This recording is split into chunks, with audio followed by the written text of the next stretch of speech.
Good morning and welcome to all of you joining us today for this seminar on the implications of Taiwan 2024 election for regional security, cooperation and democracy. The Taiwan issue is a complex and sensitive topic in the current geopolitical landscape, primarily involving Taiwan, the People's Republic of China or PRC, and to an extent, United States and other regional powers. The core of the issue revolves around the status and international recognition of Taiwan. Over the years, Taiwan has evolved into a vibrant economy and democratic country. As a result, importantly, since the 1990s, Taiwan has increasingly seen itself as distinct from the PRC, with a growing sense of Taiwanese identity among its populations. This reflects in the outcomes of Taiwan's election over decades.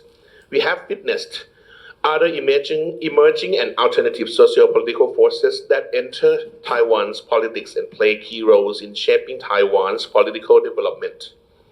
Certainly, this trend has a direct effect on the cross-state relations as well as great powers relations in the context of intense geopolitical context.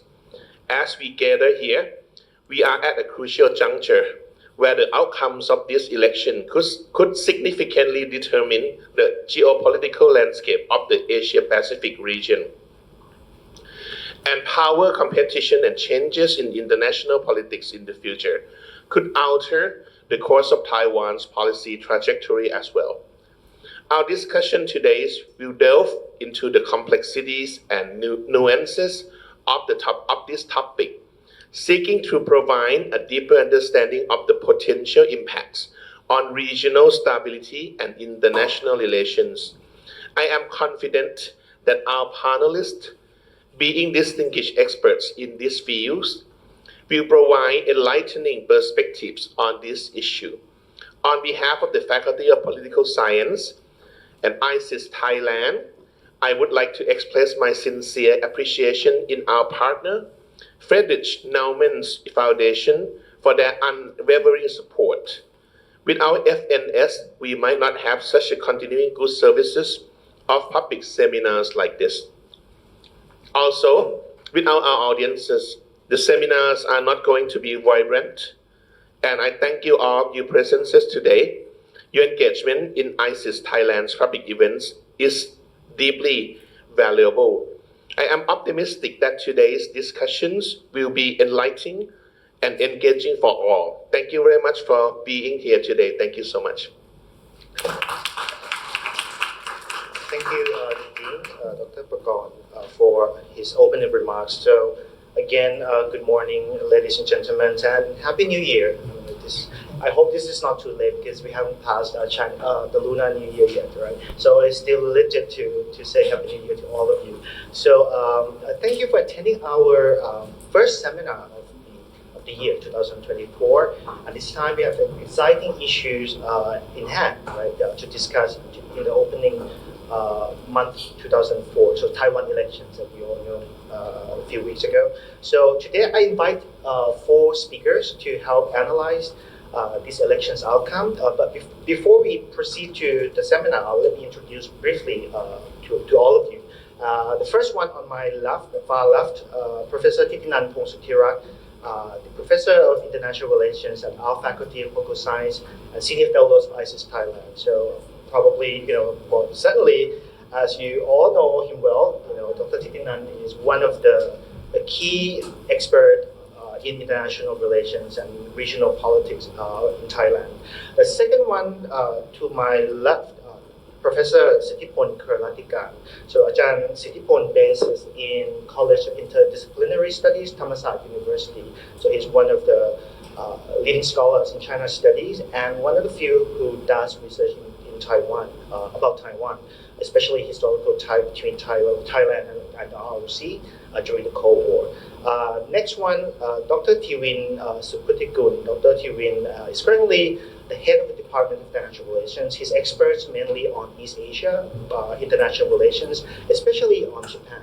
So we could probably, try to discuss about the implications of the regional powers surrounding these, outcome of the elections. And lastly, and the only Taiwanese in the room, well, not in the room, in the panel, Mr. Frank Hanshi. Frank is Taiwanese and now working at Thai PBS and as a new anchor and correspondent. So I think he will be a good person to give you the whole sentiment in Taiwan during the elections as a Taiwanese, and to just give us some of the interesting aspects during the elections and all the outcome this time. So as usual, let me outline the brief structures here. We'll give each speaker is around 8 to 10 minutes to touch upon broader issues that they think is important to Taiwan's elections and the outcome this time. Then I'll raise some questions thrown to them after they finish the first round, and then leaving 30 to 40 minutes for Q&A sessions. Let's start, right? So as you all know, Taiwan's elections on January 13th, right? This month resulted Mr. Lai Ching-te, I started to forget the new president's name, Lai Ching-te, right? Being elected as a new incoming president of Taiwan. So he will be inaugurating later in May 20th this year. So an interesting issue emerging from these elections. Despite the victory of PPP, let me just lay the broad background. Mr. Lai, gained only around 40% of the vote. So not a majority. That's one of the interesting issues raised. Additionally, many of us may not pay much attention to the parallel elections of the parliament members, right, the legislative yuan. So this result quite telling, as the DPP did not gain majority probably since 2016 when Tsai Ing-wen became the president in the first term. So perhaps Frank, as Taiwanese, right, and media, can you tell us, the public sentiment during the elections and its aftermath, if you have looked into? So, and how this election can suggest us, some interesting point when we observe Taiwan's politics, today in society as well. So, were the election result, surprising to many of us, or just normal? So, please, Frank. Yeah. Before I answer that question, can you show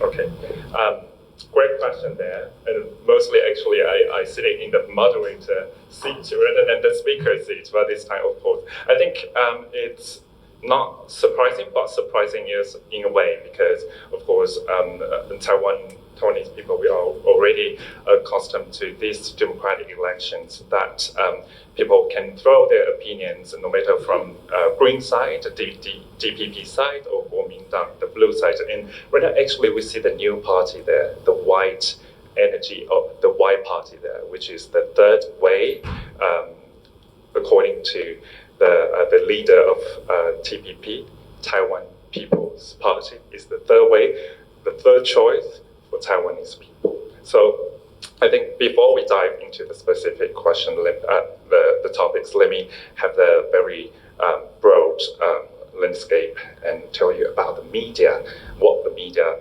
says this time. So of course, at the beginning, I'm Frank. I'm from Taiwan. I'm Taiwanese, but right now I'm working in Thai PBS English channel of Thai PBS World. I'm news anchor and business news correspondent. But of course, for the record, what I analyze here does not represent Thai PBS stance. So it's my independent analysis here.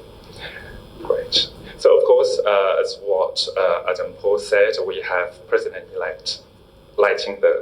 In the middle is Kuomintang's presidential candidate Hou You-yi, and from the far right side is Ke-wen's Taiwan's People's Party, and he called himself as the third choice in this election. Sorry.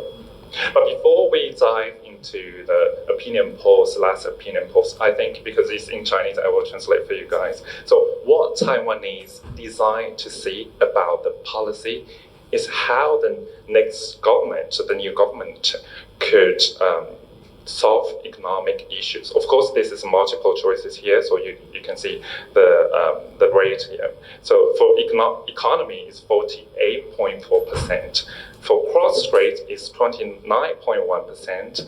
Housing price 27.9%, because housing price actually is a very, very important issue in Taiwan. For example, if I, as a Taiwanese, I receive around averagely 50K NTD dollars, or equal to 55K Thai baht in Taiwan, it's not possible for us to buy a condo room, maybe 30 square meter condo room in the center of Taipei, because it's so expensive. It might cost around 12 million baht or 15 million baht. But in Bangkok, maybe it's around 3 to 6 million, depends on the location. So actually, what the young people want to see is about how the new government will tackle with the housing price and low salary here. The salary is what Taiwanese want to see about how the new government to solve this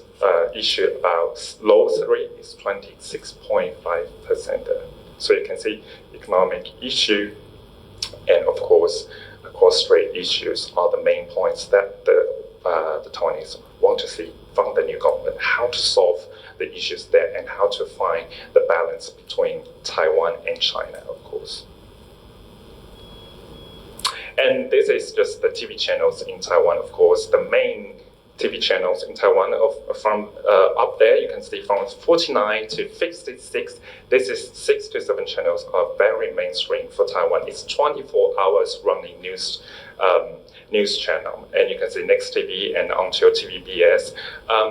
I think some experts say that right now in these 7 mainstream TV channel there, most they are pro-DPP. This is according to media landscape. So of course, I wouldn't specify which one is the main channels which support DPP, but you can see the main landscape here. This is the exit polls on 3rd January. Of course, you can see from the TVBS channel, which is 55 and 56 channel, they gave lighting the 33% of the respondents of the exit polls, 30% for KMT, 22%, of course, for Ko-Wen-je, but another one is ETN, which of course is seen as the channel for DPP, lighting the 30.9%, Kuomintang, Hou You-yi 27.9%, and the third choice, 23.8%, Taiwan People's Party. So you can see actually there are some differences there. And of course, according to some channels, they say that, okay, the third choice will be the first one in the exit poll, but actually from the result of the election on 13th January, lighting the gained 40%, Hou You-yi gained 33%, and Ko-Wen-je gained 26%. So I think because there are some issues before the election, we can see at the time, a few days ago before the election, China launched the missile over Taiwan, the southern part of Taiwan. Of course, I think this is one of the factors that's why lighting the gained 40% in the election. Of course, we will talk about it later in the international relations part. And of course, at the beginning, I want people to remember the economic policy is what Taiwanese people want to see to solve the economic issue. Of course, lighting to say that his new government would develop innovation, startup, creating 20K jobs in 5 years. He would, of course, develop 6 core industry, including artificial intelligence, arm industry, and security. And of course, the offshore and friendshore on the supply chain there. He would like to establish overseas hubs in Southeast Asia, in the United States, and in Taiwan's ally, Japan. And Kuomintang, of course, Hou You-yi has a very different approach there. He wanted to, of course, have an open policy for Chinese students, which allows Chinese students to work in Taiwan, which sparks controversy in Taiwan, of course, Taiwanese people might not accept this policy because people will think that, okay, how about the security issues there? How would you solve this issue? But before the election, Hou Yu-ih didn't answer that question. And renegotiation for ECFA too. Of course, ECFA is the trade agreement between Taiwan and China, which, of course, Taiwan and China, they have a very tight trade relationship there in terms of agricultural industry, in terms of petroleum products there. So at the time, Hou Yu-ih wants to renegotiate ECFA there. And of course, the last one, Third Choice Taiwan People's Party, Ke Wen-je, he wants to promulgate a bill to protect important technology. He wants to develop ICT and push for RCEP. RCEP is a very important issue there, of course, and we'll have deeper, of course, analysis there. In cross-strait relations, it's, of course, that's one of the most important topics that Taiwanese wants to see from the new government, lighting the claim that he was pro-independent pragmatist. This is, embedded in his ideology. But during the campaign season, he vowed to follow Tsai's policy during the campaign season, which is strengthening Taiwan's military and maintaining the status quo. So you can see actually the trajectory, and he changed his political course from a pro-independent politician to a more neutral political politician there. And Hou Yu-ih, of course, has another word about cross-strait relation. He vowed to abide by 92 consensus to establish communication with China. He promised to maintain stability and democracy as negotiating with China. He refused to accept one China, two system. But this is a very interesting point there, because one China, two system, you refuse to accept one China, two system, but you have to use the, how we call it, strategic ambiguity. This is the word from United States, strategic ambiguity, that actually under 92 consensus, Taiwan would have more space to negotiate with China. Ke Wen-je, Taiwan's People's Party, say that competitive when it should be, collaborative when it can be, and adversarial when it must be. He said the two sides of the string are one family. Before, you must restart the dialogue mechanism as soon as possible to resolve differences and avoid conflicts. So actually, we can see the sense of Ke Wen-je lying between DPP and Kuomintang. He wants to create a new path for Taiwan, as in, of course, sometimes we have to be competitive, we have to be collaborative with China, but at the right timing, we have to be adversarial with China too. So it's not just lean on US support, but we have to find a mutual ground in between. But what the real focus in the media is, I think it's, we call it smear campaign there. So for lighting he faced the questions from both other parties, illegal construction in Wanli district in New Taipei. Of course, Wanli district was a mining area where workers built up their houses. So Lai's father built a house, and Lai inherited from his mother, his parent, but Hou and Ke at the timing, I think in November and December, they attacked so much about the illegal construction built by Lai's family. Of course, right now it's Lai's property, but of course, right now we still have to see what Lai will do with it, because we haven't seen any, of course, the answers there from Lai. And for Hou Yu-ih, dorms for university students with high rent, because in one of Hou's policy is to help the young people to, rent with a very low price, a very low rent, but actually he and his wife has the property, a building which is served as a dorm for university student with high rent. And the last one is current illegal use for farming land. Farmland owned by Ke had been used as parking lot for tour buses and other physicians, and 5 of the 24 parcels of land on the plot. So, of course, in Ke's policy, Ke also say that, okay, we need to create equal opportunities for young people to buy condo room, to buy house. But what he has done since before he became the Taipei mayor was buying farmland and of course make it as a parking lot for tour buses. Let me finish really quick in 5 minutes. So during this campaign, we've seen in Taiwan misinformation, disinformation, and deep fake during the campaign season. So let me show you some videos. So at the beginning, of course, you can see what Lai Ching-te said about the coalition between Kuomintang and Taiwan People's Party, and he objects to that location, and he thinks that, of course, DPP is the right choice. I'm sorry.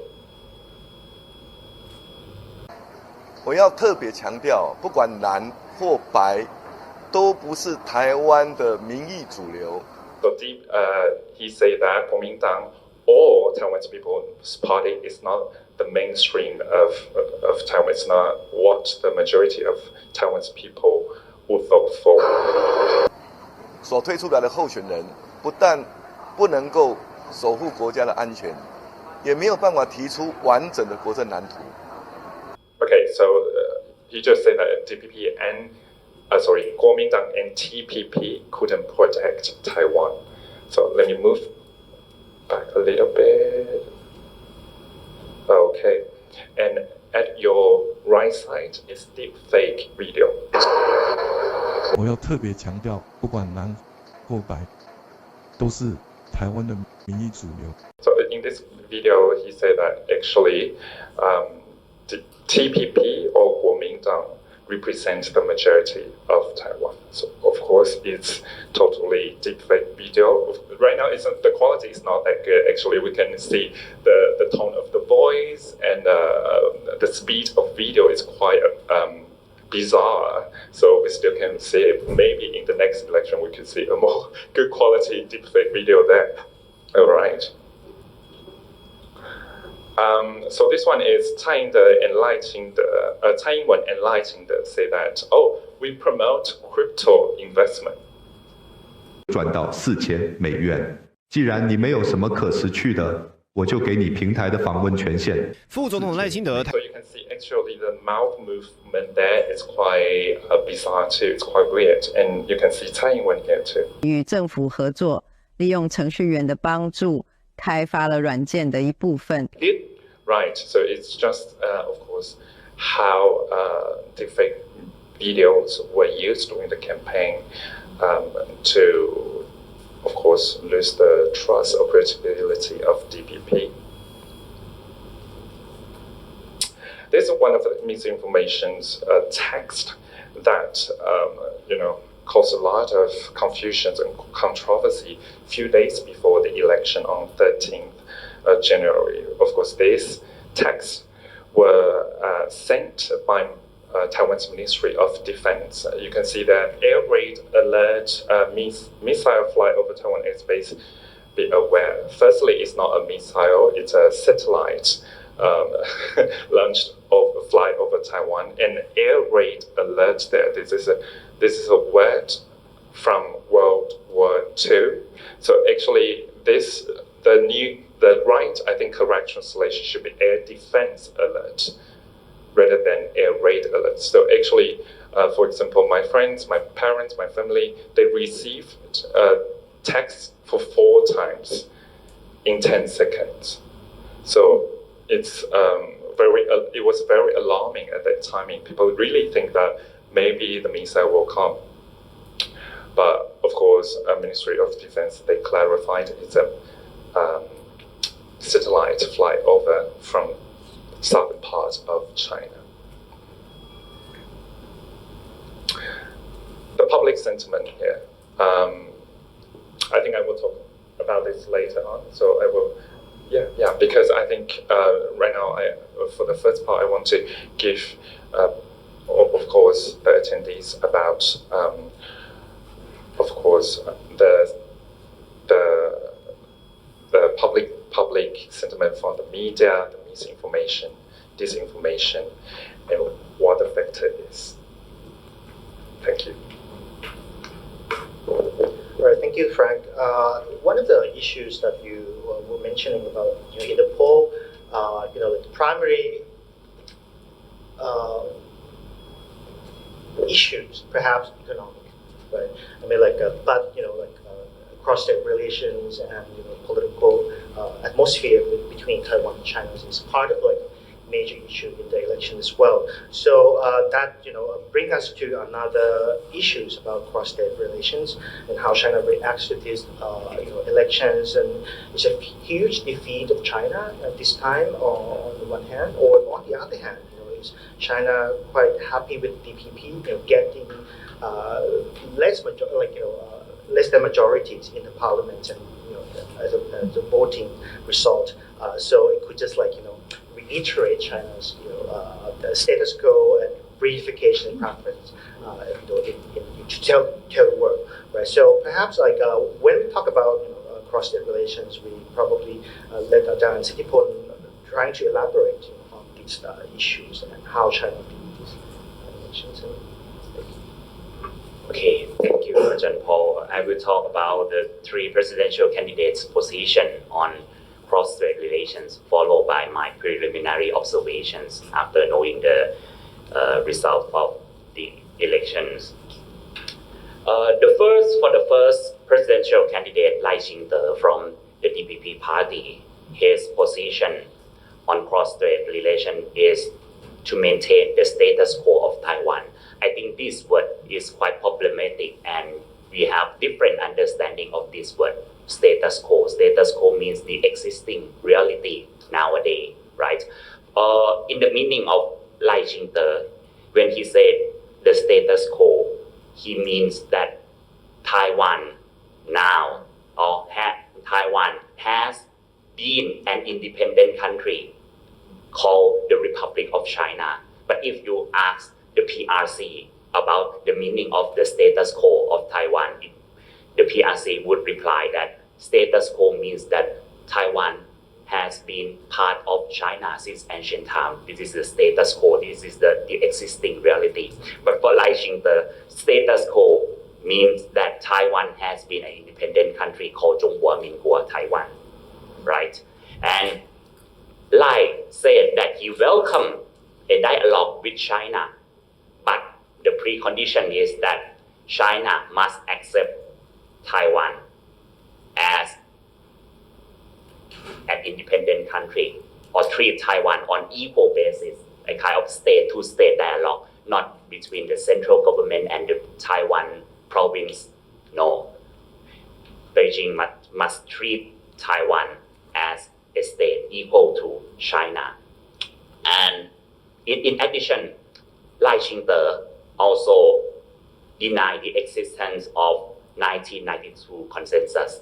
He said no to 1992 consensus. 1992 consensus was a result of the informal talk between representatives of the two sides of the Taiwan Strait in that year, saying that, okay, even though both sides of the Taiwan Strait still have different understanding of the word one China, but in the long future, or the ultimate goal of the Chinese people is to reunify the country. So in the far away future, the ultimate goal of everyone, of every Chinese people is to reunify the country. So Lai Ching-te say no to 1992 consensus because he said that 1949 was a watershed year. Yeah, both sides of the strait have different government, different way of life, different destiny. Yeah, there is no need to join. Yeah, with each other again. So this is the position of the first presidential candidate. For the second candidate, Ho Yo-yi from the Kuomintang party, he said no to Taiwan independence, and he accept 1992 consensus. He accept that, okay, in the ultimate goal of the people of the both sides of the strait is that the Chinese nation must be unified. But he opposed one country, two system unification formula. It means that he wanted to send a signal to the mainland, to reconsider the unification formula, because everybody know that after the handover of Hong Kong to the mainland in 1997, Hong Kong gradually lost its political autonomy. So one country, two system formula is no longer popular in the eyes of peoples around the world. So it means that Ho Yo-yi still accept 1992 consensus, but urge Beijing to create other unification formula. And Ho Yo-yi also accept that it is somewhat necessary for Taiwan to have a kind of military build-up. But the purpose of military build-up is not to pave the way for Taiwan's independence, but the military build-up is the way to increase Taiwan's bargaining power when negotiating with China. For the third presidential candidate, Ke Wen-je, he branded himself as a third force and appealed to voters who are unhappy with both the DPP and the KMT. His status, his position on cross-strait relation is that Taiwan should maintain a status quo.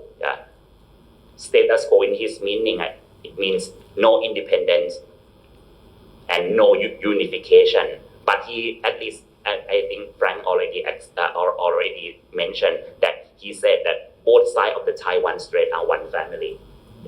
But he said no to independence and no to unification. Maintaining the existing reality. And he said that the bottom line for cross-strait relation is that Taiwan's democratic system and way of life must be protected. This is the bottom line for cross-strait relations in the eyes of Ke Wen-je from TPP. And in addition, he also said that Taiwan should not be a pawn in Sino-American rivalry. Okay, this is a brief overview of the three presidential candidates' position regarding cross-strait relations. And if we look at the results of the presidential election, although Lai Ching-te gained a victory, but if you compare with the previous presidential election in 2020, in that year, Tsai Ing-wen received 8.1 million votes. But this year, Lai Ching-te get only 5.5 million votes. It means that the DPP lost 2.6 million votes.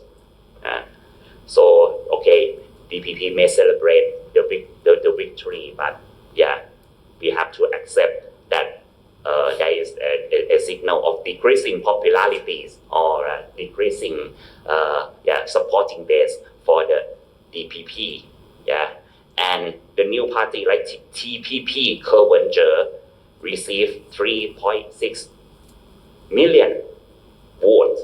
I think this is quite successful for the new party, to gain 3.6 million votes in the first presidential election. And yes, for the legislative yuan election, the DPP lost 10 seats. It had 61 seats in the previous election, but now the number of the seats decreased to 51. So it means that the DPP cannot get a majority for the legislative yuan because 57 seats are needed for a majority. So I have some preliminary observations regarding this presidential and legislative elections. The first observation is that I think the decisive factor leading to the victory of the DPP in this presidential election I think this is the third victory consecutively, since 2016, right? I think the decisive factor leading to the victory of the DPP in presidential elections since the year 2016 has been its ability to launch the policies which resonate with hopes and expectations of the Taiwan people, I think especially the young generation. For example, the legalization of same-sex marriage in 2019, the DPP emphasis on Taiwan identity based on the island's own historical, political, social backgrounds, which is different from the Chinese one. And no other political parties can be a substitute for the DPP in this regard, even though we have to accept the fact that the DPP did not perform well in some aspect. For example, the delay of vaccine procurement during the pandemic. I saw some of my Taiwan's friends use the hashtag Taiwan 需要疫苗, right? Taiwan need vaccine. And also the problem of the increase of housing price. I think Frank already mentioned about this a little bit. Which possibly led to its loss of seats in the legislative yuan. The second observation is that this is a success for the new party, TPP, for Ke Wen-je, because he got 3.6 million votes. This is a success. His success as a third force. It shows that many people in Taiwan feel bored with the two dominant parties, which have beaten each other almost every day, even in tribal matters. I think during the past 2 decades, many people criticize Taiwan's politics as a kind of daily quarrel or something like that. The two parties fight with each other in every single issues. I think the sentiment is going, this kind of sentiment is going to happen in Thailand too, maybe between the Thai party and the Orange party, fighting with each other on every, even in small issues.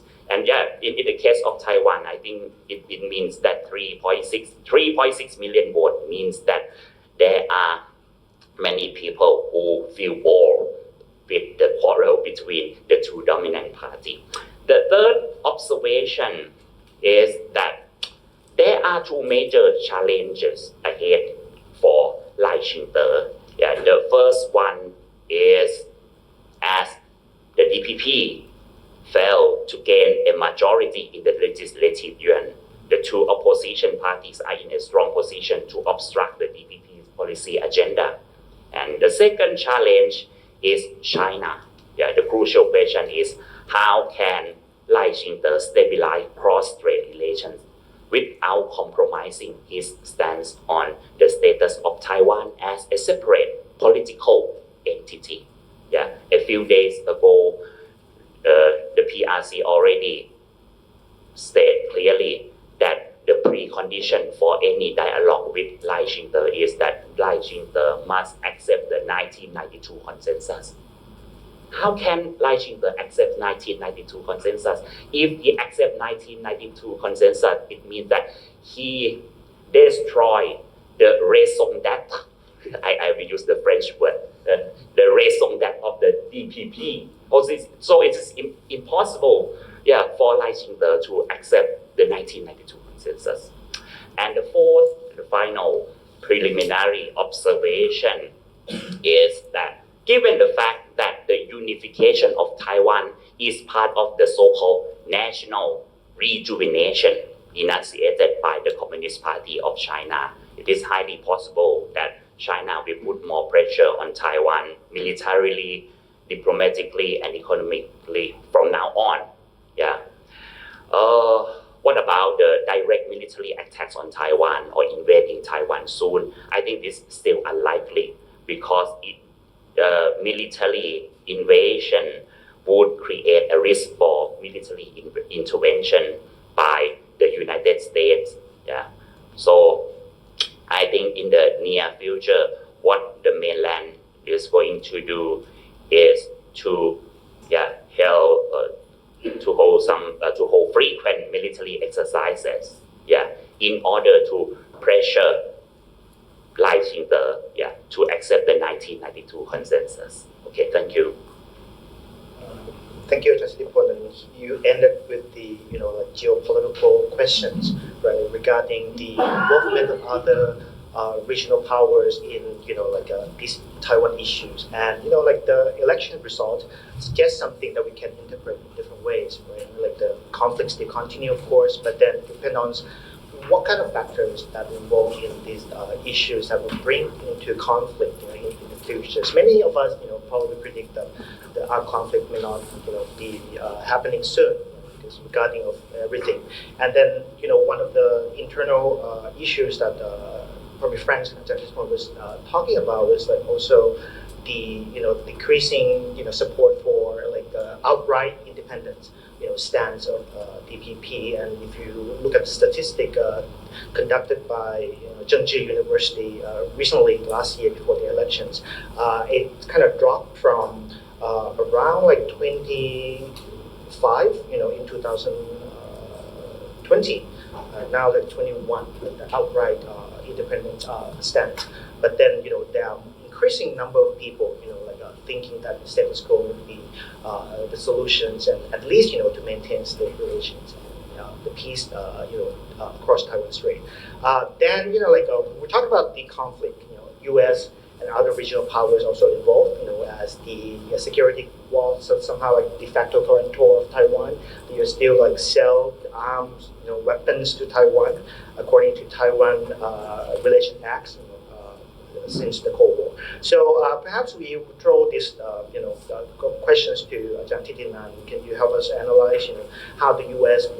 Factors weighted in these Taiwan elections, and do you think Washington will change its tone because of this election result that leads toward less pro-independence sort of sentiments in Taiwan's politics? Thank you. First, I would like to say I'm not a Taiwan politics expert.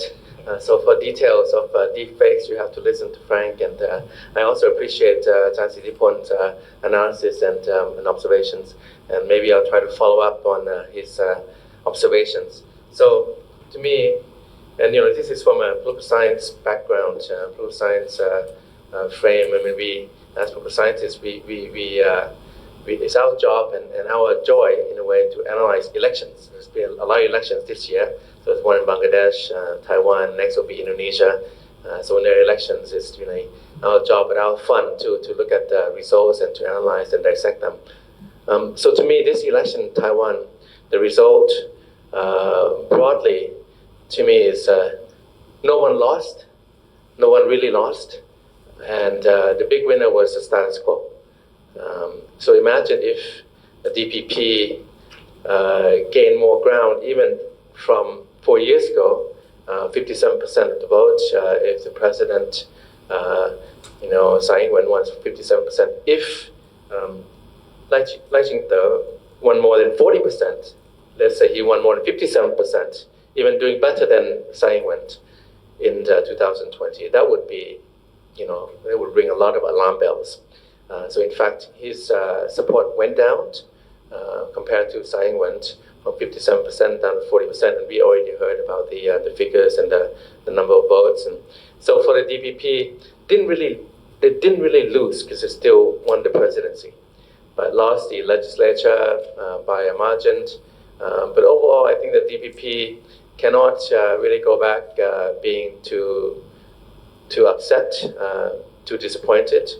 On the other hand, it's also a wake-up call for the DPP about how to regain ground that they've lost. For the KMT, Ho Yui, I think that they also lost ground, but not by as much as might have been expected or as much as they might have feared.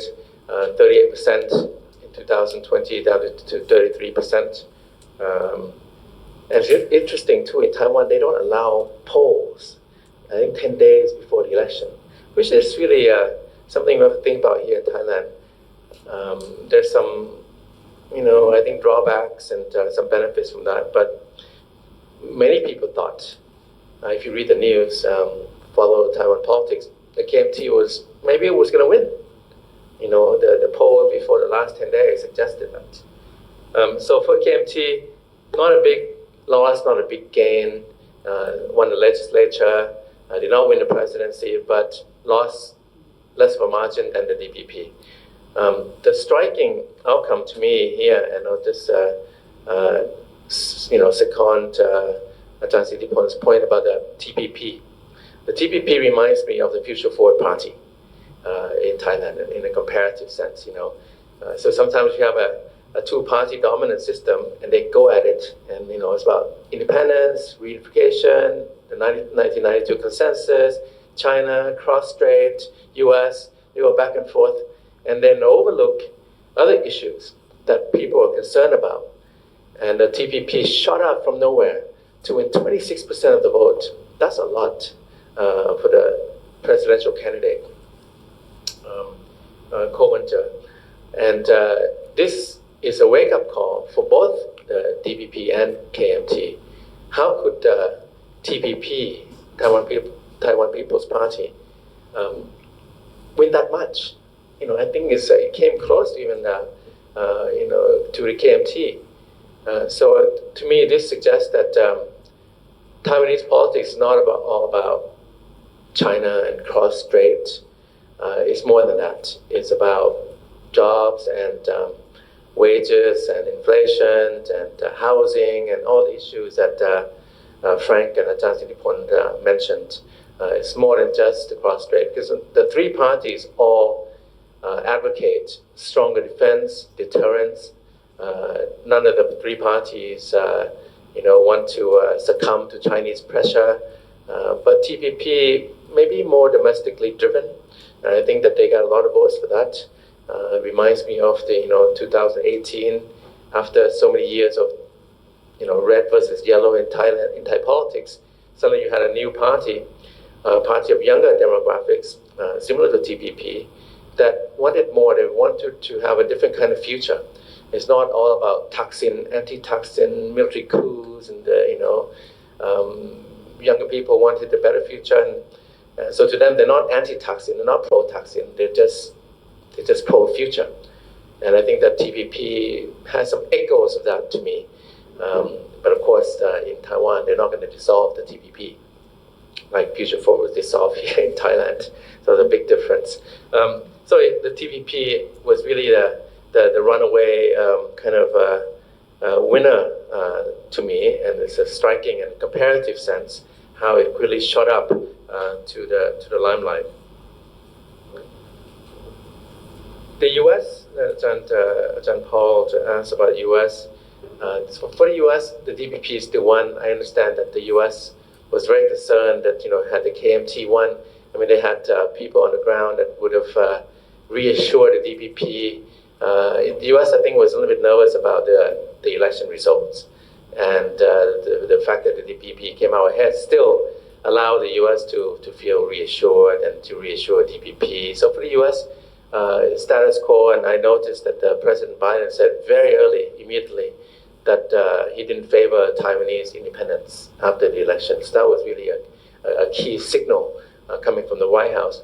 On the other hand, the U.S. is very divided, as we can see, and Congress and the White House sometimes take different tacks, different approaches. So it would not be surprising if we see more congressional delegations, congressional overt support for Taiwan, the DPP, moving forward in the months ahead. This is also a U.S. election year, and former President Donald Trump is polling well. It looks like he's going to be the candidate for the Republican Party. The Democratic Party still has President Biden. Looks like he's going to be the candidate. So it looks like it's going to be a rematch between President Biden and former President Trump. And President Trump, if you recall, one of the first moves he made after winning back in 2020 was to place a call to President Tsai Ing-wen.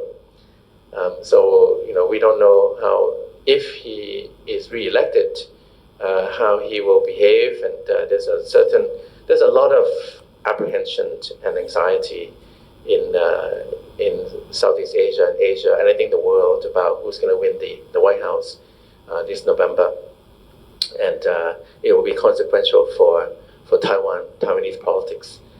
So for the U.S., status quo, no independence with any imminence. DPP still has the presidency. For China, I think this is a big, of course, issue for China, right next door. And the Chinese, to me, the big dilemma for China is the tendency to overplay its hand. And this results in bullying tactics and gray zone maneuvers, and just doing exercises and drills and intimidation and belligerence. And this is counterproductive for China, in my view. So before the election, Beijing pitched this as an election for war or peace. If DPP won, it would be marching towards war. And then if KMT, then prospects for peace. So this was really an unnecessary drive from Beijing to paint such a stark binary prospect for Taiwan elections. So with the results, I think Beijing was not upset. I think that it was this was a status quo result, and Beijing, the Chinese government, walked back, of course, very quickly on its earlier binary propositions, war or peace, and it became much more kind of conciliatory, accepting result, and still calling for reunification, all the language that we know. But what's interesting, I think, apart from the loss of face, is that the Chinese leadership, they must be a little bit happy about the TPP. You had the DPP, the KMT, then that's the main narrative of Taiwanese politics. But the TPP suggests that Taiwan is more contested. So for the Chinese, I would imagine in Beijing, they would like to see Taiwanese fighting among themselves. So if the Taiwanese is more divisive, Taiwan politics, you get the DPP, KMT, now they have to worry about the TPP. Maybe TPP will eat into the base of the KMT a little bit more, DPP a little bit more. Ideally for the Chinese, more division in Taiwan. So the result with the TPP big surge, it must be a good result for Beijing. The more divided Taiwan is, the better it is for Beijing. So I'm anticipating that apart from deepfakes and disinformation and all of that, which didn't really decide the result. I don't know how effective it was, but certainly there was, as you showed, Frank. The Chinese will probably try to do more to accentuate this division. Have the KMT, DPP go at it, and then have the TPP go at them. And the more this happens, the better it is for Beijing. And then they will also do more, as we can expect, military drills and gray zone. The gray zone tactics are expanding. And here on the U.S.-China, I think will be significant how the U.S. also plays its hand now with the election results in the election year. If the U.S. overplays, it can also provoke the Chinese to overplay. So I think the Chinese, maybe they probably would ideally let Taiwan become more conflicted, contested, with a lot of squabbling and fighting. For the U.S., they probably want to promote kind of Taiwanese unity or cohesion vis-a-vis China. Lastly, I just have some observations about the broader contours. For ASEAN, for democratic governments in Asia, certainly Australia, Japan, Singapore congratulated the outcome, and the Philippines as well. And the others in ASEAN are more muted. And I think that the Taiwanese election result shows that Taiwan is a strong, vibrant democracy. The way that they counted the votes so quickly, the way that the losers of the election, the KMT, conceded, the TPP conceded. This is now my main barometer for democracy in Asia. Losers have to accept the result. And when I was in Jakarta, someone said to me, a colleague, that really kind of a moment of epiphany. He said, "Hey, we will have elections in Indonesia on February 14th. But you know what? The losers will accept the results and we will move on." And I thought, wow, this is Thai politics. We've had all these problems because the losers don't accept the election results, even today. So the winners cannot rule. So in Taiwan, I think that this is a gain for democratization, for this global debate about autocracy, democracy. You have now Taiwan vibrant. You have pretty much open media, despite the deepfakes and disinformation that we must be careful about. And you have losers accepting a clean election, quickly counted. The whole process is just clinical and widely accepted. So Taiwan is a shining example of this democratization in Asia. And I think that provides momentum for the region and for the broader democracies elsewhere. Remember the milk tea? I think the milk tea people will probably take encouragement from Taiwan. I think the Myanmar dissidents probably take encouragement from Taiwan, the election results. And Myanmar now is giving another momentum, another boost to democratization. It's not that democracy is going to win tomorrow, but autocracy, military dictatorship, is being reversed in Myanmar. And finally, in Thailand, we had, after 9 years of military government and military-backed government, we have not the ideal democratic outcome, but more democratic than it has been. So I think we have a lot to cheer about from this election in Taiwan. I think the overall winner was the status quo, but nobody really lost.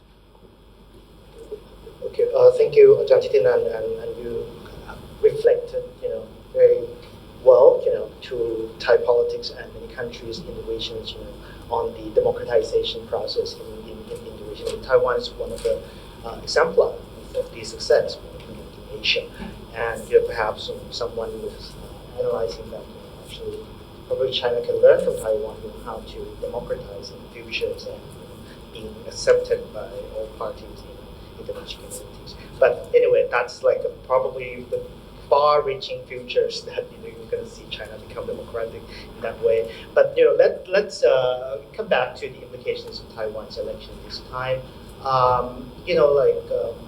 It's not only important to U.S., to China, cross-state relations, but also to other countries in the region as well.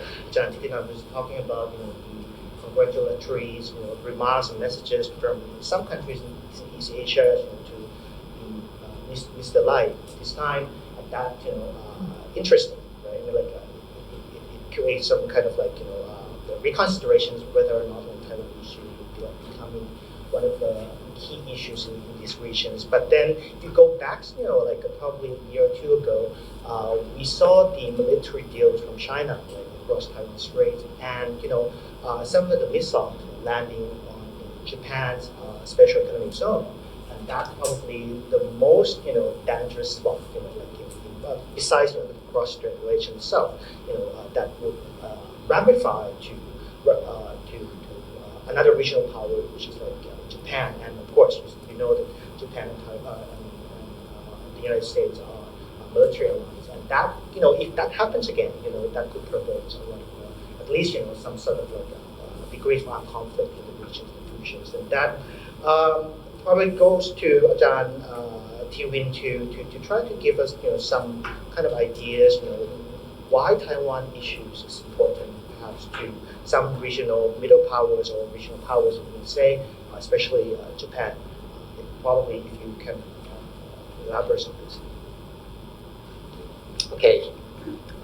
Good morning, everyone, and thank you, Professor Pongpisut, for the introduction, and also thank you, ISIS, for letting me part of this interesting panel and to share my opinion on the recent Taiwan's election result and also its implication to geopolitical issue in Asia. In my part, I will focus on 2 points that concern about the implication of Taiwan's election result on the issue of Taiwan's threat and the regional stability.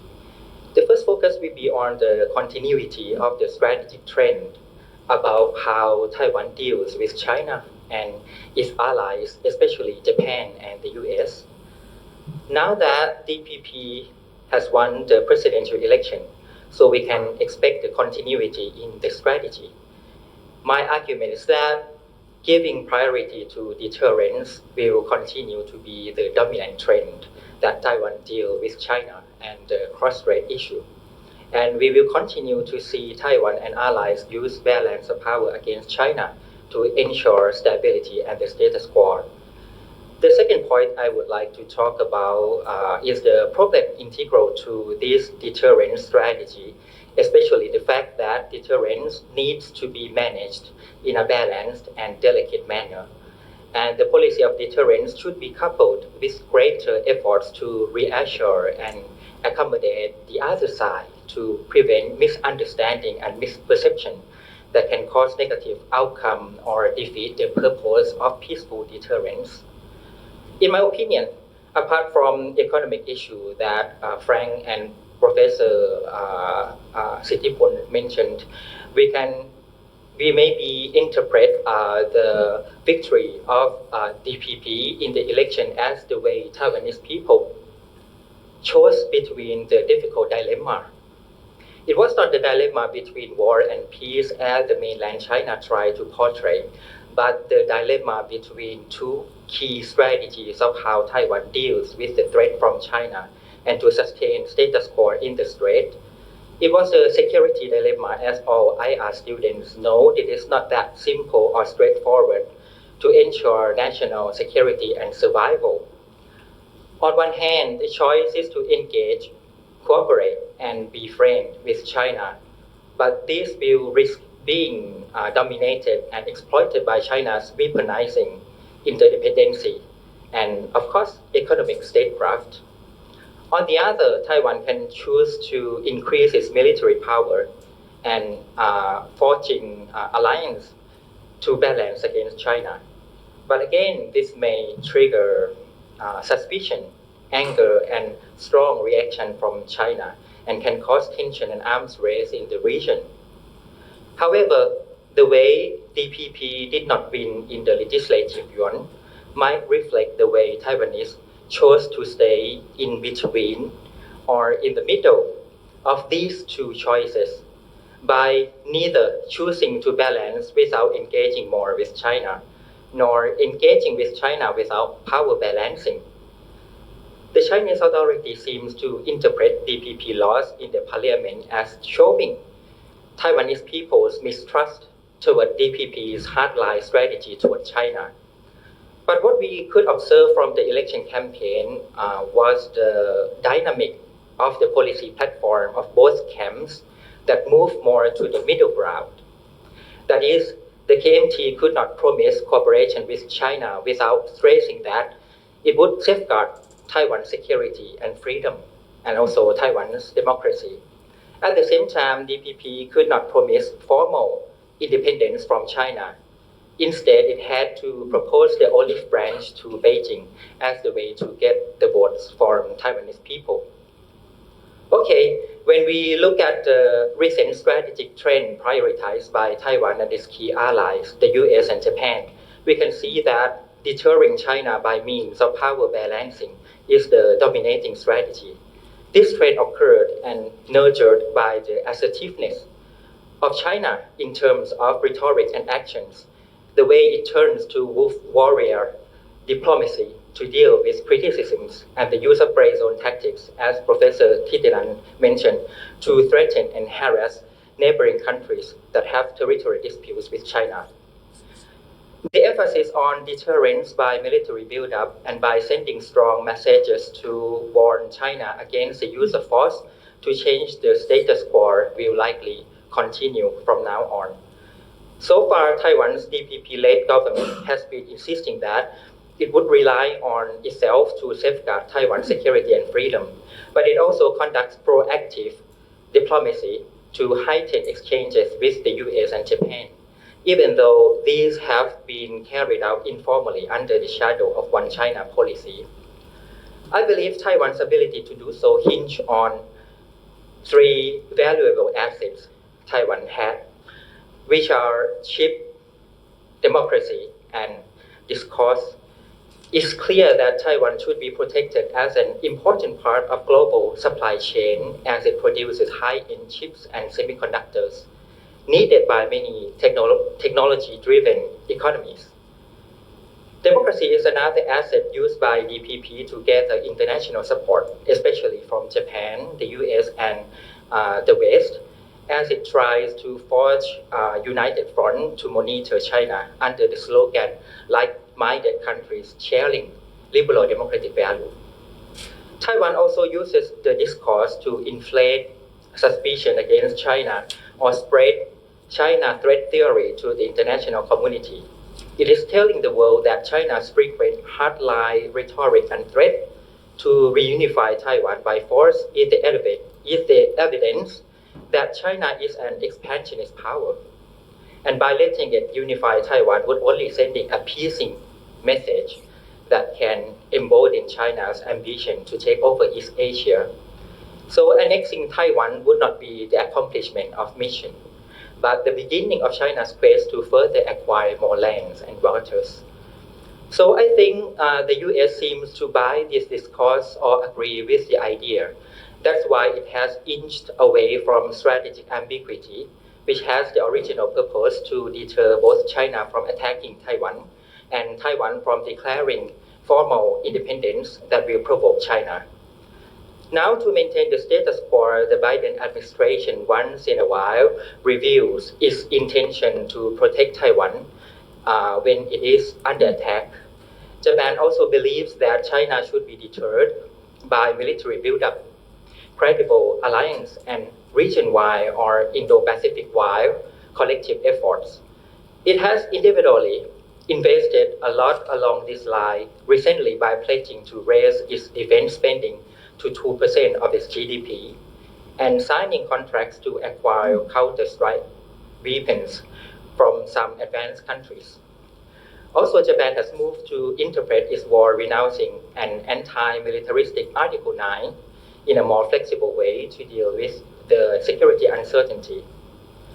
Forging diplomatic ties with Taiwan to guarantee peace and security is another priority Japan has been implementing to deter China.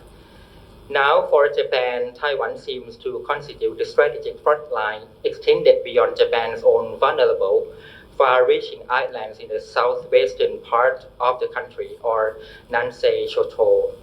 Japan is sending strong message that it means to protect the status quo by increasing visits to Taipei and by stressing more often that the situation of Taiwan Strait affects Japan's security and survival, and that Japan and Taiwan have close relations and are important partners, especially strategic partners. Chief Cabinet Secretary Yoshimasa Hayashi just repeated this dialogue upon hearing Taiwan's election result. This kind of rhetoric set the stage for Japan to extend its defense capability to ensure Taiwan's security by exercising the right of collective self-defense, which was the taboo for Japan until recently. By accepting the right of collective self-defense, Japan could cooperate more in terms of defense and security, not only with the US, but also with other countries Japan has close relationship. The strong ties that Japan has been cultivating with the DPP government and the consensus on deterrence to prevent China from using force has become the basis for Japan-Taiwan strategic relations. Also, it is the way Japan tries to maintain status quo and prevent war, which is the primary aim of deterrence defined or in Japan's opinion. Now that the rationale of building up defense to deter China has become mainstay in strategic thinking for Taiwan and its allies, what we need to worry is how to preserve the aim of preserving status quo and keeping peace in the region, which is the purpose of deterrence. However, because the strategy of deterrence involves showing off capability, strength, and resolve to discourage or proscribe the other party from taking unfavorable actions, it has potential to cause tension and confrontation. Management and balancing act are needed to prevent provocation, which can be the other side of the same coin of deterrence. Together with the efforts to deter by force or threat of force, it is important that the parties in the conflict seeks to reassure or guarantee that red lines or core interests of the others would not be crossed or violated. So far, under the Biden administration, we have seen these assuring moves by emphasizing the management of competitions between the US and China, and by putting a guardrail to prevent the competitions from aggravating into conflict or military confrontation. China seems to understand the negative result of mismanaged relations with the US. That's why in the latest summit with Biden, President Xi Jinping agreed that it is China's and the US responsibility to manage their relation, which is the world's most important interstate relations. Xi Jinping said this during the summit in San Francisco. The recent reopening of direct channels of communication between them is a welcoming sign toward reassurance and accommodation, which should go along with deterrence. Also, this requires leadership, sensibility, and the ability of these governments to soften nationalism inside their politics and society, not only in China, but also in the US as the next presidential election is approaching. So managing this balance in Taiwan Strait will still be the challenge for those who have strategic interests and concern overlapped in the area. Thank you. Okay, thank you very much, Win, and you end with these issues of the reassurance that both China and other great powers, regional powers, has been attempting to. But then on the other hand, you also see a lot of attempts by both the United States and other regional powers that try to tighten ties with Taiwan deeper in many ways. So I think so the question is how this strategic ambiguity would continue. Would we see any clearer directions of this strategy from great powers in the futures? If Taiwan's politics in the futures, reverse back to perhaps less pro-independent stance within the internal politics, would we see any further development to ease the tension between great power in the future? Perhaps maybe Ajahn Titinani, do you have any answer to this or analysis of these questions? Okay, just a short answer. Taiwan's future is unlikely to be less pro-independence because of the demographics. Right? So if you look at that, I think the figure is that 20 years ago, you asked how, you would know this, Frank, how Taiwanese felt Taiwanese. Back then, I think that if it was Chinese or Taiwanese, the answer was 2/3. The results were Chinese. But more recent polls suggest that it's gone the other way now. The 2/3 of the respondents feel more like they're Taiwanese. So the indigenization of Taiwan is going to only increase and expand, and which means that Taiwanese will feel more Taiwanese and less Chinese, less mainland Chinese as the older generations fade and newer demographics come to the fore. And this will also, so that's my first observation. Second, it will be consequential for electoral politics because parties would have to cater to these younger demographics. I think DPP has done that very well. If the DPP and KMT are smart, they will need to somehow regain that ground. They'll need to adjust or recalibrate their policy platform to capture and pay more attention to bread and butter issues, all the issues that we heard about, the day-to-day issues, wages and jobs, housing, prices, how to get on in life, standards of living, and so on. So moving forward, I think that the younger Taiwanese will be more in charge and more in demand of the political future of Taiwan. Do you have any?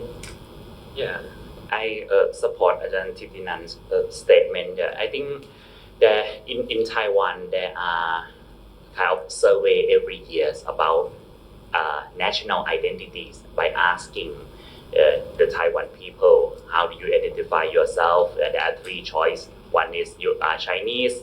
The second choice is you are Taiwanese with Chinese origin. And the third choice is you are Taiwanese.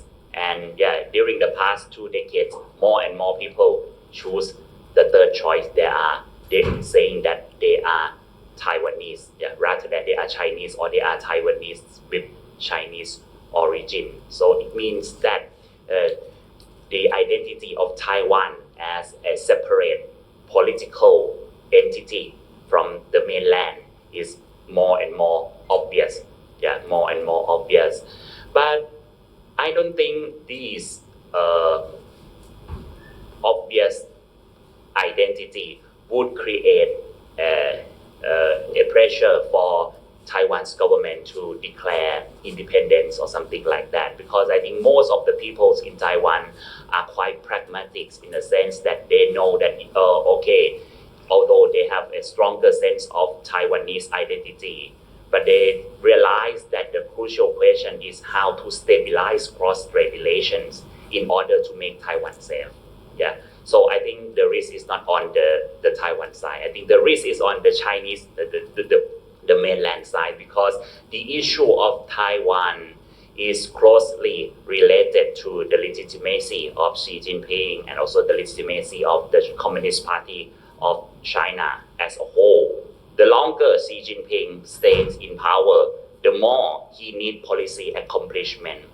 And now Xi Jinping is in his third term, right? And he already declared a victory over poverty. So there is no more domestic accomplishment which can be celebrated. So I think the next step for Xi Jinping to celebrate his complete accomplishment is to celebrate some kind of advancement of external policy. So the issue of Taiwan, is quite crucial for Xi Jinping's legitimacy. So I think the risk factor is from the mainland rather than the Taiwan, rather than the Taiwanese. Anyway, I think for cross-strait relations, I think we need the security commitment from the third party, that is the United States. I think the United States can contribute, can have a contribution to the stability across the Taiwan state by using a kind of mutual deterrence. Mutual deterrence. When the mainland seems to be too aggressive, the United States may give a kind of warning or showing its security commitment for the peace and stability across the Taiwan Strait. And also, if the Taiwan's government are too aggressive, for example, during the Chen Shui-bian era, when that president really wanted to have a kind of the Shure independence, changing the constitution, changing the national flag, changing the name of the country.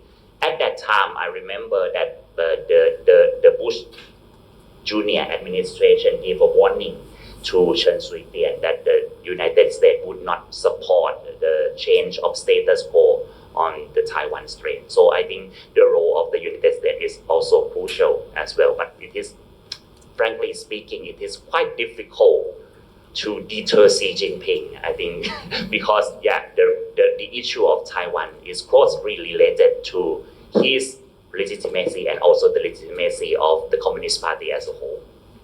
For you, Frank, as a Taiwanese? Of course, I think I totally agree with what Ajahn said here. The strategic ambiguity is trying to, find a balance between U.S. and China. And actually, as we talk about the opinion poll here, actually, this is the poll conducted in 2021, and 40.5% of Taiwanese think that they are Taiwanese, and 30.9% of Taiwanese, they think that they are Taiwanese. They are also from Republic of China, and only 4.3% of Taiwanese, they think they are Chinese. But I think resonate with what Ajahn Sudipong said. This kind of opinion poll wouldn't affect the cross-strait relations. That wouldn't affect what the new government will bring Taiwan to independence or to unification. And of course, after Ajahn shared their opinion, I would like to share my observations here too, because actually before the election, since September last year to November, actually Kuomintang and Taiwan People's Party, Cohen's party, they wanted to find a coalition. And actually there's an opinion poll there. 46.5% of those respondents would vote for the coalition, and only 34.9% will vote for DPP if the coalition really fixed at that time. So actually you can see, I think of course Taiwanese, they want to see more solutions on economic issue, high housing price, but obviously DPP, Tsai Ing-wen's administration did not have a lot effective solutions for these issues. Cross-strait relations too. I think, of course, DPP show their strength to have cooperation with the United States, but on the other side, of course, they do not have effective cooperation with China, and this is what Kuomintang good at. So, of course, we will see how in the legislative yuan, of course, we talk about the DPP does not get the majority of the seats. They got 51 seats. Kuomintang got 52 seats, and the key seat lies in Taiwan People's Party. So we will see how DPP work out with Taiwan's People's Party in the future, because if they do not find a good solutions or good way of cooperation with TPP, they would have a very hard time to pass their laws or do their policies in the future. Do you think there will be more compromises in the parliament, in passing some laws and proposals by the DPP? They have to find a middle ground. They have to find how to find the mutual benefits between DPP and TPP. Of course, their ideology are totally different, but if you want to have an effective policy or you have to effective administration, you have to work with TPP in parliament. Question is perhaps if I would throw to you, in the future as a Taiwanese, do you think DPP would have a chance for the next elections in the next 4 years? It's very hard to say because, I think back to what happened this year, we will see, of course, the US election in December. This is very important. I read one news about, because we might see a rematch between Trump and President Biden there. But I read one news article, and of course I watched the clips with the interview with Trump in Fox News channel. So of course the anchor asked him that if China invaded Taiwan, would you send your military to help Taiwan? He said it's very hard to say because it's not possible to talk about this point. But he criticized about Taiwan on the semiconductor production because he said Taiwan steals those high-end chips from US. So this is the sense from Trump. But of course, from what Arjan Titanan said, of course, President Biden, after the election, and he said that US, does not support the independence. But he also sent the congressional delegation to Taiwan. And I think I want to throw in another point about ASEAN's leaders' reactions too. Of course, we have Ambassador of Philippines here. Philippines President Marcos Jr. on his tweet say that, of course, on behalf of the Filipino, I congratulate President-elect Lai Ching-te on his election as Taiwan's next president. Of course, compared to the predecessor there, if he were still the president, he wouldn't say this kind of public message. But what, of course, China's foreign ministry spokesperson said that it's a wrong signal to Taiwan not to play with fire on the Taiwan issue. Now, of course, we see the Singapore MFA also say that, spokesperson also said that Singapore is welcomed and congratulated about this election result. So we can see maybe in 2020, we wouldn't see this kind of public message from ASEAN leaders, but this time we saw it. That's part of my questions, like the next question as well. I mean, like what's probably related to Southeast Asia directly in the sense that, as you know, during the Taiwan administrations, right, like he kind of pivoted new southbound policies towards the southern countries. So do you think, like, under Lai administrations, this kind of policies and trajectory still continues, in the futures? If not very strong anymore, how Taiwan could, play a stronger role in the regions of international politics. Do you think this kind of like southward policies towards neighboring countries will continue?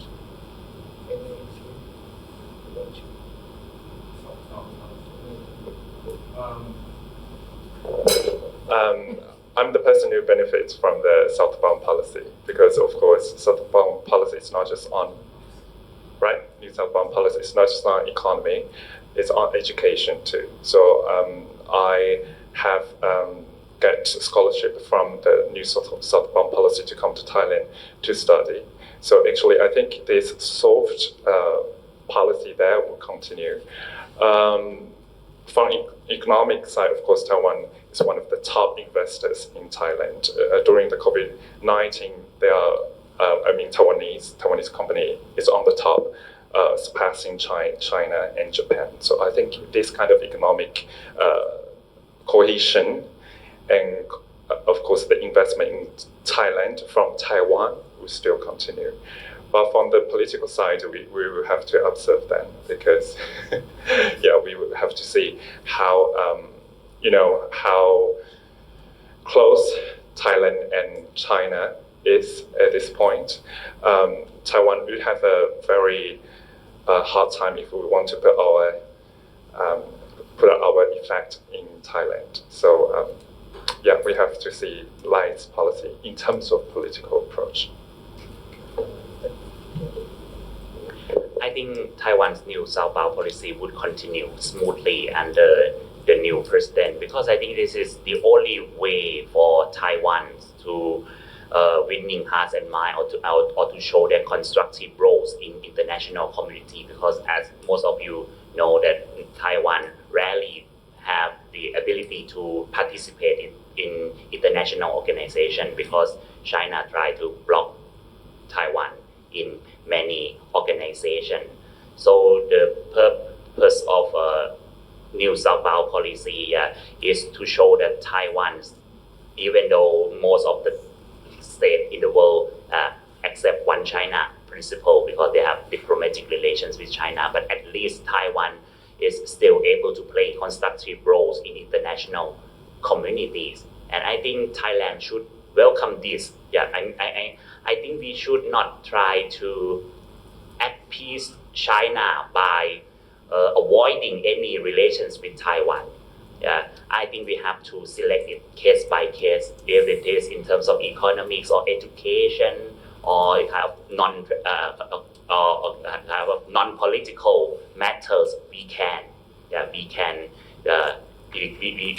can join with Taiwan because it greatly benefits the Thailand in terms of human resource development. For example, during the past almost 10 years, during the past administration, the past Tsai Ing-wen, during the current administration, during the past 8 years, more and more Thai students got the scholarship to pursue their postgraduate education abroad. So I think this is beneficial to the development of human resource in Thailand. So there is no need to avoid Taiwan, but we have to be selective in engaging Taiwan. Okay, going back to your first question about the continuity of the deterrent strategy, I think from the international perspective, is a rational strategy for Taiwan to adopt and also to deal with the uncertainty that offered to the region by China. And I agree with Professor Sitipon that emphasized the importance of the situation inside China, especially Xi Jinping's leadership. That is, maybe China try to build the idea of nationalism inside the country from now on, because it faced with the economic slowdown and how to maintain the legitimacy of Xi Jinping. Maybe he turned to external issue, and maybe the rhetoric to reunify Taiwan will get stronger after this, and this will create uncertainty maybe towards Taiwanese government and Taiwanese people. And by building up its defense and also tighten security alliance with other countries, especially Japan and the United States, which welcome this tendency for Taiwan to deter China. I think the platform is to make unified message that sent to China that, okay, now the status quo is good for everyone, so don't try to change that status quo or maybe threaten Taiwan more than this. So the policy will be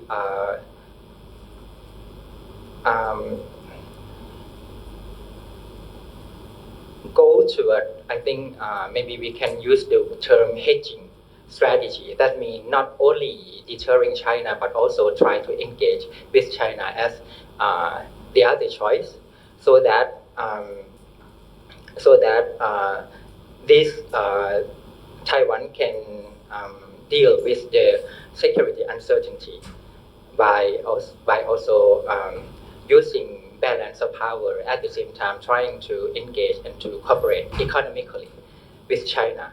And I think perhaps hedging strategy becomes the conventional policy for many countries in the region.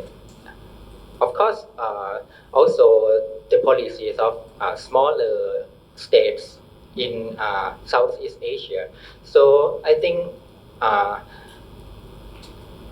referring to the New Southbound policy, maybe it's not only about economic interest or trade or education that Frank just mentioned, but also maybe small countries in Southeast Asia, Taiwan, and also the security alliance formed by Taiwan also consists of the United States and Japan as the tool, as their strategic tool to hedge against China.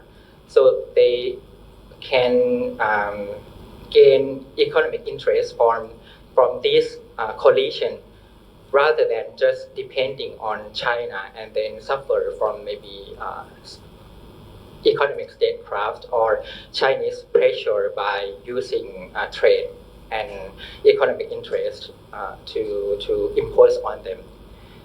So I think it serves both economic interest and also strategic interest of countries in this region.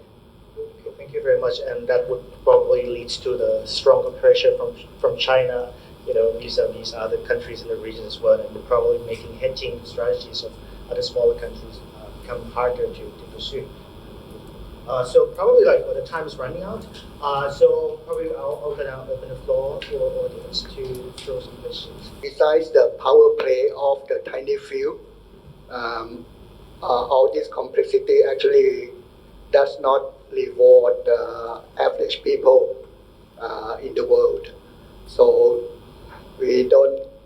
average people don't like deterrence. We like peace dividend. We want the power, that tiny people who struggle for power to cooperate. So we get the average people, the world will get peace dividend. So my question is, with the political structure in Taiwan, can we find a breakthrough solution that will speed up the peace rather than the deterrence and the status quo or whatever that we have been talking about? Let's talk about picking a leader, the administration and the parliament. The parliament can be really liberal, anybody can join. But what about the president, the administrative person who make decision? In this case for Taiwan, should we have a runoff rather than have the three race? We pick the top two and have another vote again. Will that help? Will that be better model to solve the problem? Will it speed up the peace solution? So that is the question I'd like to ask the expert panel. Thank you very much. That's similar to the Indonesia elections, right? The first round you cannot gain majorities, you have to do another second presidency election. So anyone want to answer this question? I think the key part of this question is about cooperation and, of course, peaceful solution there. I think, is there any breakthrough in Taiwan's politics between two superpowers? I think it's very difficult at this point because, of course, you can see the power struggle, not just in Taiwan, between two superpowers in Southeast Asia, the first island chain too. So I would say we wouldn't see a very effective breakthrough or any breakthrough in these 4 years because, of course, Leicester will get on the hot seat on 20th May. This would be quite difficult to say which solution we would have in the near future. In this, about the opinion poll, I just talked about 80-ish percent, 85, 86% of Taiwanese people, we would like to stay in the status quo. I think most of us do not want to have war against China because we could see the war in Europe and right now in the Middle East too. It's very hard to see these kind of scenarios happening in Taiwan. So we still want to create the balance between two superpowers there, China and US. You talk about I think it's the presidential system there, right? We would have the second round presidential election there. I think it's quite difficult to realize it too. In Taiwan, we would have this kind of 3 candidates election for many times since 2000, early 2000. So we wouldn't have think about if there's another round, second round vote for our presidential election. So we will stay at that point. But of course, some of the candidates say that we would like to transform our presidential election to parliamentary election like what the system in UK is. So still have to see in the future, if we really change that or not. In presidential systems, you can have a runoff. So the question that you posed, Khun Panya, is a political science question, in fact. So imagine if there's a runoff. So the question is, where would so assuming we would have DPP KMT, where would the TPP votes go? So we go to both parties, but probably more, I would think, from the base and from the trends I can observe from afar, that more to the DPP. So DPP, if there's no TPP, DPP would win over half. Maybe not up to 57% in 2020, but close to it. So it would actually undermine the peace aspiration that you asked about. Yeah. So in fact, this kind of a three-way race, maybe better outcome for less risk, less of conflict and more chances of coexistence and peace. I have two short questions. The first one is, do you think, to all the panelists, that now the Beijing leadership has come to the realization of the established and entrenched democratization process in Taiwan? So in that sense, the mainland and the island need to go separate way. That's the first question. Second, and in relation to this going separate way, will there be a possibility of the conclusion of the peace agreement to end the suspended civil war since 1949? Thank you. I think this is a difficult question to both sides of the strait, because in the views of the Chinese government in Beijing, it clearly states that Taiwan must be unified into the Chinese nation. So Taiwan, the status of Taiwan now is only a province of China that must be unified to the motherland, whereas now more and more people in Taiwan realize that they have a kind of separate political identity. So for the prospect of the peace agreement, I think it is unlikely that this could be realized soon. But maybe in the long future, the people of both sides of the Taiwan Straits must ask themselves a crucial question, that how to stabilize the relations between, how to stabilize cross-strait relations by not using the word nation as a framework of thinking. Maybe we have to find the alternative formula rather than emphasizing the concept of nation, and Taiwan is a province of the Chinese nation. Maybe, I think Kerwin just saying that both sides of the strait is a kind of family.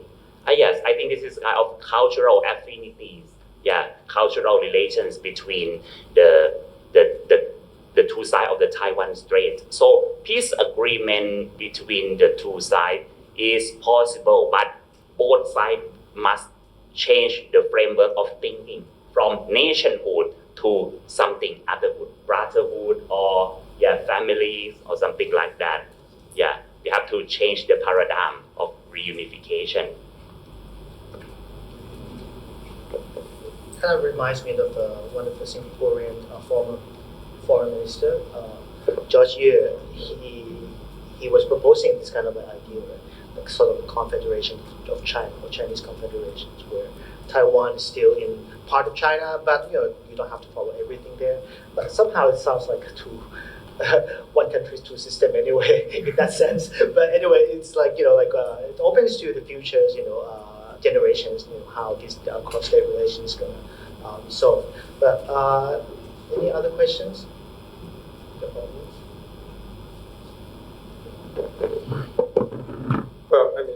Chai. I thought that Taiwan is already a member of APEC, so is China. I think ADB also accept both, right? Although using different configuration or names. So there are cases already where both are present. And you just have to try to find a way, like what Ajahn Sittipan was saying, a way to accommodate them together. And then maybe on a larger sort of issue, I mean, if you're looking back, I mean, these are, if you're looking back to Cold War era, yeah, where nations are more divided. For example, you have East Germany, West Germany divided at that time. Vietnam, South Vietnam was fighting each other. But now those two have already been unified, right? Maybe because of the history or ideology or the fall of the Soviet Union or whatever. But then in Northeast Asia, where we are talking about now, it seems that there has always been this traditional animosity, right, even among the nations, yeah?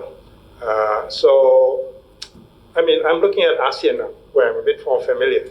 I mean, we also have problems back in the 50s, 60s, Malaysia, with Philippines fighting over Sabah, Indonesia and Malaysia confrontasi, and so forth, right? And then finally, Singapore was kicked out of the Malaysian Federation for whatever reason. So we have countries splitting out, and then because of ASEAN, somehow they all come back together. Now, you remember Timor-Leste was formerly at one point part of Indonesia, right? It's so hard to annex it.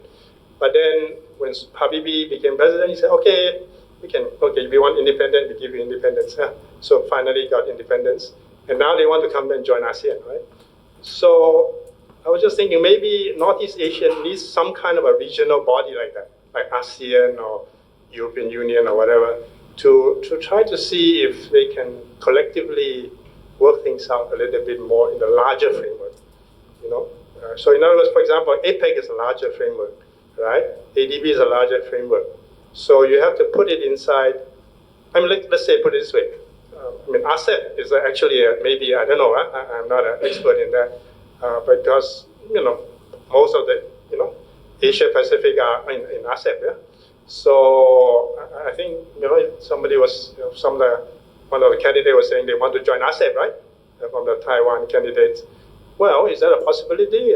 Maybe we should look at it, and see if that could be a way forward. I mean, we all want peace and things, but we have to find some kind of a building block or enabling environment for these two to gel.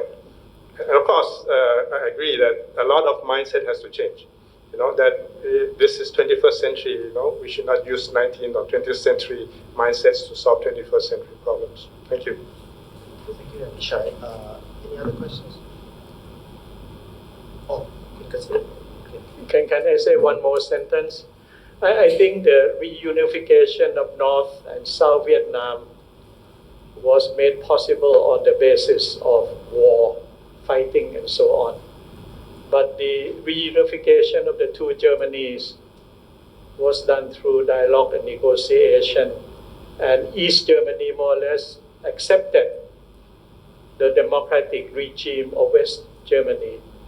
So my point to my question is that it would not be impossible for Beijing and Taiwan or Taipei to get together because they are two separate political systems. You cannot marry communism with liberal democracy. And that's the reality. And the Taiwanese people have said it times and again that they want to be living in a free democratic entity. And any forced reunification short of war would not be possible. And in that sense, the reality is for the two sides to go separate way with a different political system. But there could be some sort of a modification for the two sides going separate way, but to join forces to set up a joint Chinese civilized football team, other Olympics activities, or even to do a lot of humanitarian things and so on around the strait and in the world at large. I think this is a food for thought that would make peace a possibility, and I think we should, as friends of both Beijing and Taipei, for them to keep on thinking and thinking about it and so on. Thank you. I am thinking about a couple of weeks ago about the declaration by the North Korean leader that North Korea no longer seek reunification with the South because the South is hostile to us or something like that. So, yeah, I don't know if it can happen with the case of China and Taiwan, but yeah, I think maybe this the solution for the case of cross-strait relation may take generations. Yeah, it may take generations. We need the change of the generation, the change of the situation. So I think everything can change. National consciousness can change. National identity can change. It is not a static. Nationalism or nationhood does not exist since the birth of the world. It changed through times and experience. So every solution is still possible in the future. My name is Lydia. I'm from the Swiss Embassy. I have a short question, which is what implications you see from Taiwan's election for Thailand, if any? I'll be very brief. I mentioned earlier that the Taiwan election it shows that Taiwan is a vibrant democracy. It provides a momentum and a boost to democratization and this debate about democracy and autocracy. So for countries not just Thailand but Myanmar, other countries that are aspiring, that aspire to have democratic systems, the Taiwan result has been a big support, big boost. I just want to come back to the Tut Kasit, Basit Kasit, former Foreign Minister of Thailand. You had two questions. One about how Taiwan is an established, entrenched democracy and how that should be accepted by China, related to the 1949 war and maybe some kind of a peace agreement. They go separate ways. I wish that were the case. I think it's the opposite. Remember, the reunification, size matters. You have South Vietnam, North Vietnam, there were country sizes. East Germany, West Germany, country sizes. Timor-Leste, it was a province, a small size vis-a-vis Indonesia. But it's a good point about Habibie. Had it not been Habibie, maybe it might not have happened like that. So maybe beyond Xi Jinping, there could be some contemplation, some potential for some kind of new thinking in Beijing. But for what we can see in the foreseeable future, it will not be like that. It will be the opposite. Because Taiwan is such a vibrant, established, entrenched democracy, Beijing cannot allow that to happen, to allow Taiwan to have its own path, because that would set an example for other countries, for other territories, and the wider world. And it would undermine Beijing's own identity, rejuvenation, the whole, raison d'etre of the Chinese Communist Party to allow Taiwan to go its own way. So I wish that were the case, but reimagination is possible. I mean, with new leadership, if this goes on long enough, I think that maybe, different modalities, different way of thinking. I just want to, for my part, just the last point that I want to reinforce Ajahn Sittiporn's balance of risk. So the risk of a forceful reunification is much greater than the risk of unilateral declaration of independence. So that China's forceful reunification is a greater risk than the Taiwan's independence declaration. So for the US, I think the trick is to do just enough to make sure that China stays off Taiwan's back, but not more, just enough.